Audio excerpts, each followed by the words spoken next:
What is the purpose of education? In short, the purpose of education is to facilitate learning. However, the act of learning is very complex. Education needs to have a point in order to have a purpose.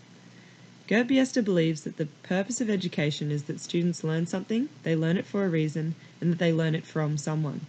Throughout his research, Biester has a strong emphasis for facilitating learning with questions of relevant content, purpose, and relationships.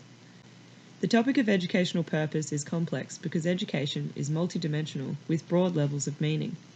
There are many different ways to learn and many different things to learn.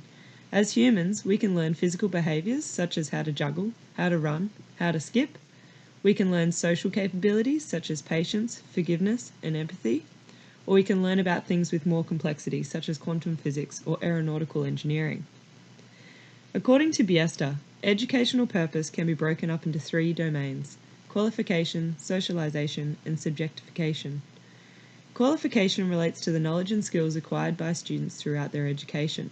Socialization refers to the skills students learn in education in relation to the functioning within society. And subjectification refers to the impact education has on the student as a person.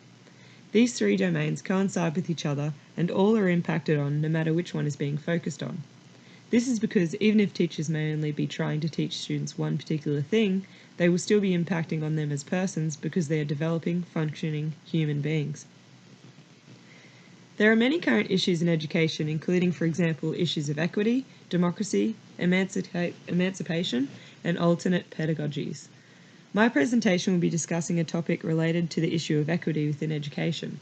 The topic I have chosen is low socio-economic stature within schools and how this affects students' schooling. Benefits of schooling are unfairly distributed amongst students according to their family's economic circumstances, and students from poorer families generally perform worse on intellectual tasks than others. Studies such as the OECD PISA test highlight how students' socio-economic background has a strong impact on performance. This issue is a local and global trend within education, as it is a recurring issue within Australia and across a number of countries. The correlation between family socio-economic status and school success or failure appears to have increased worldwide in recent decades. Although studies have identified a link between low socio-economic status and low performance, very little improvement has been made over the years to resolve the issue. The data within the table shown confirms that after years of schooling, many 15-year-old students in OECD countries do not reach the minimum level of skills required for their development. This data shows that socioeconomic background of students continues to be a handicap within their schooling. The purpose of education is to facilitate learning for all students in all areas. This includes students from low socioeconomic areas. To have equity in basic schooling, there needs to be support for those who struggle as well as those who excel. At-risk students need to be identified early to receive the support they need.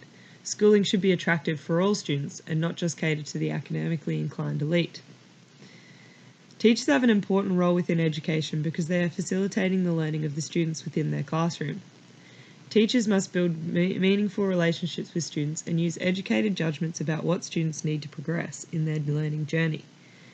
It is important for teachers to balance Biester's 3 domains within teaching and to make judgments about which domain should be focused on according to their students and their individual needs. For example, some days will be more important for a student to develop in the subjectification domain as they grow as a human being, and in those moments the qualification domain will need to be pushed to the side. It is up to the teacher to make judgments about what is important and most appropriate for a child to progress in that moment in time. The purpose of learning can often be lost within educational policies and research through the language used to describe education. Biester and Southstrom believe that education never seems to be able to live up to its expectations because it is painted as this predetermined location of achievement. Elusive descriptions of facilitating, promoting, and supporting learning often lead to the absence of the of what and for what of learning. Learning should be understood as an ongoing process within student attainment levels rather than a predetermined future of knowledge. If educators are too focused on perceiving education as a list of qualifications that need to be met by a certain end point, rather than perceiving it as an ongoing process, this locates education in a deferred place that is forever beyond reach.